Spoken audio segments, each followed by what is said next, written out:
ఓం శ్రీ మహాగణాధిపతి నమ శ్రీ గురుభ్యో నమ. శ్రీ గాయత్రి భవిష్య జ్యోతిష్యానికి స్వాగతం.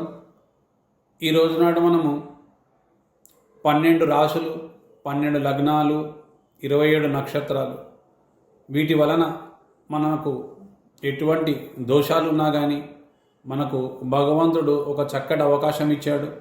ఆ అవకాశమే కార్తీక మాసం. కార్తీక మాసం విశేషం ఏంటంటే శివకేశవులు ఇద్దరి కూడా చాలా ప్రీతికరమైంది. కాబట్టి మనకు 12 రాశులు పరిశీలన చేస్తే కనుక కొన్ని ఏమో సుబ్రహ్మణ్యేశ్వర స్వామి రాశులు, కొన్ని ఏమో లక్ష్మీదేవి రాశులు, కొన్ని ఏమో విష్ణుమూర్తి రాశులు, కొన్ని ఏమో పరమేశ్వర రాశులు. మళ్ళీ వీళ్ళందరూ కలిపి మనం ఒకేసారి ఒక చక్కటిగా చేసుకునే అవకాశం మన భగవంతుడు కల్పించాడు. అదేంటంటే మనము శివాలయంలో కానీ విష్ణు ఆలయంలో కానీ దీపాలు వెలిగించడం, దీపదానం చేయడం, ఉదయమే నదీ స్నానం చేయడం, మరియు భగవంతుని ప్రీతికై దానాలు చేస్తే కూడా ఇంకా మరింత విశేషంగా ఉంటుంది.